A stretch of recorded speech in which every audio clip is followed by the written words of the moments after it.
سب سے پہلے میں عرض کر رہا تھا میرے بچوں کہ جو میسر ہے اس میں سے ہم سوال کا جواب ڈھونڈیں گے۔ میرے آقا و مولا علیہ الصلوۃ والسلام سے پہلے جتنے انبیاء تشریف لائے ان سب کے اقوال، ان سب کے ارشادات آج بھی حجت ہیں، بشرطے کہ نکلا وہ نبی کی زبان سے ہو، تحریف نہیں۔ عیسیٰ علیہ الصلوۃ والسلام نے جو کچھ فرمایا، موسیٰ علیہ الصلوۃ والسلام نے جو کچھ فرمایا، داؤد علیہ الصلوۃ والسلام نے جو کچھ فرمایا، سیدنا خلیل الرحمن علیہ السلام نے جو کچھ فرمایا، سیدنا نوح علیہ الصلوۃ والسلام نے جو کچھ فرمایا، سیدنا و جدنا و ابونا آدم علیہ الصلوۃ والسلام نے جو کچھ فرمایا۔ ہاں، یہ بات متحقق ہو کہ وہ فرمودہ نبی ہے، چونکہ ان لوگوں نے بڑی تحریفیں کی ہیں، انبیاء کی طرف منسوب کیا ہے۔ بیٹا تو الہامی دین ہمارے پاس میسر ہے، قرآن اور سنت کے روح سے، قرآن اور سنت کی صورت میں مکمل طور پر۔ بیٹا میں نے شاید پچھلے نشست میں بات آپ سے عرض کی تھی کہ قرآن صادق بھی ہے، مصدوق بھی ہے، متصدق بھی ہے۔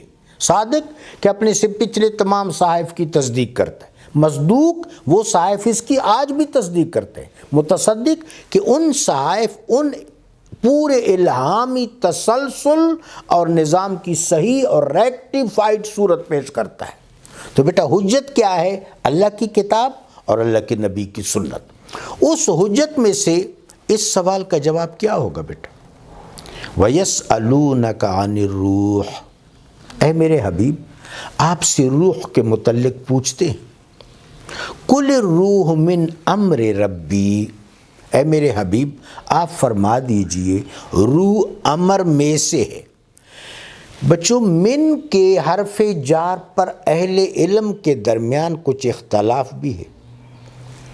ایک تفسیر یہ ہے قُلِ الرُّوحُ مِنْ أَمْرِ رَبِّي، اب من کی ایک تفسیر یہ ہے کہ عالم امر میں سے ہے، یعنی out of crowd, out of circle.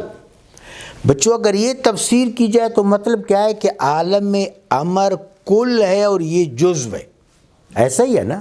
مثلا آپ قرآن پاک میں دیکھیں وَمِمَّا رَزَقْنَاهُمْ يُنْفِقُونَ، اور ہم نے جو ان کو، یہ اصل میں مما نہیں بیٹا من ما ہے، وہ شرط کی وجہ سے جمع ہو گیا۔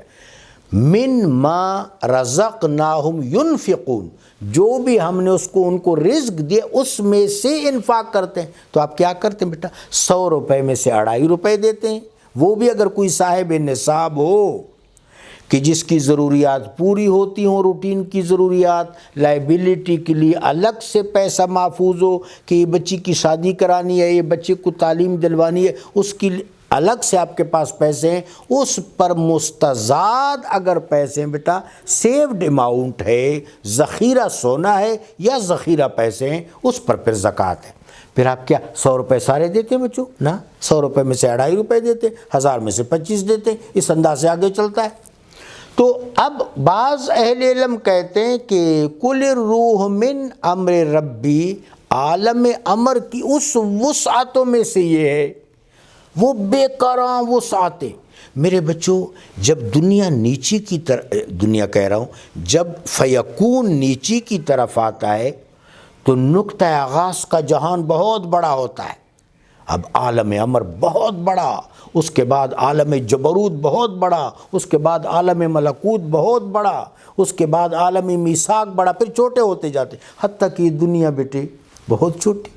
پھر جب دوبارہ ہم برزخ کی طرف جائیں گے، آپ ایک چیز ذہن میں رکھ لیں بیٹے، یہاں سے تو چلو ونڈو ہے، اس دیوار کے پیچھے کیا ہے اس وقت نہ میں سن رہا ہوں نہ دیکھ رہا ہوں، لیکن جب بندہ برزخ میں جائے گا تو کیا ہوگا؟ فَكَشَفْنَا عَنْكَ غِطَاءَكَ فَبَصَرُكَ الْيَوْمَ حَدِيدٌ، آج ہم نے تیری آنکھوں سے غطا ہٹا دیا ہے، اب تو خوب دیکھ سکتا ہے۔ لہٰذا قبر کے زائر کو وہ دیکھتا ہے، صاحب قبر اس کو دیکھتا ہے کیوں بچے؟ کہ وہ جو برزخ کا جہان ہے کمپیئر ٹو دس ورلڈ وہ بہت وسیع ہے، یعنی 1 اور 100 کی نسبت بھی نہیں ہے بیٹا، 1 اور 1000 کی نسبت سے بھی بڑا ہے۔ آپ نے حدیث میرے آقا و مولا علیہ الصلوۃ والسلام کی وہ حدیث مبارکہ کہ جس وقت بندہ پاس ہو جاتا ہے، یہ عربی زبان ہماری روح میں موجود ہے بیٹا، ہمارے سر میں موجود ہے، یہ کوڈ ڈیکوڈ ہو جائے گا خود بخود۔ عالم برزخ میں یہ کوڈ جو دنیا میں ڈیکوڈ نہیں ہو رہا، بیٹا دنیا میں تو آپ عربی سیکھیں گے تو آپ کو عربی آئے گی نا، وہاں کتنے سارے لوگ جو دنیا سے جاتے ہیں ان کو تو عربی نہیں آتی، لیکن عالم ارواح میں، عالم مثال میں، عالم میثاق میں، عالم ملکوت میں تو انہوں نے گفتگو عربی میں کی، اللہ نے بھی ان سے گفتگو عربی میں کی۔ عالم مثال میں جب اپنا دیدار کرایا تو عربی میں الستو بربکم، یہ عربی ہے بچوں، الستو بربکم قالوا بلا، تو وہ جو کوڈ ہے بیٹا وہ ڈیکوڈ ہو جائے گا، ہر شخص کو ملائکہ کی بات سمجھ آئے گی، وہ کہیں گے مر ربک ما دینک، پھر آقا و مولا علیہ السلام کا صورت، آپ کی صورت انور، آپ کا بشرہ اقدس سامنے کر دیجئے، ما کنت تقول فی ھذا الرجل العظیم، ان عظیم ہستی کے متعلق کیا کہا کرتے تھے۔ بیٹے جب وہ پاس ہو جائے گا تو اہل علم نے لکھا ہے کہ سب سے پہلے اس کو دوزخ کا منظر دکھایا جائے گا، قبر سے، عالم مثال سے، عالم برزخ سے، کہ اس جگہ سے اللہ کریم و جلیل نے اپنے رحمت کے توفیل تجھے بچا لیا۔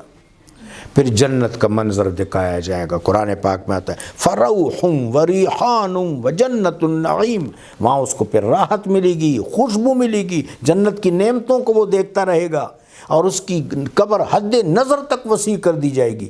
بچوں جب ایک شخص کی قبر حد نظر تک وسیع کی جائے گی تو خود اندازہ کرو عالم برزخ کا مجموعی طور پر وسعت کا عالم کیا ہوگا۔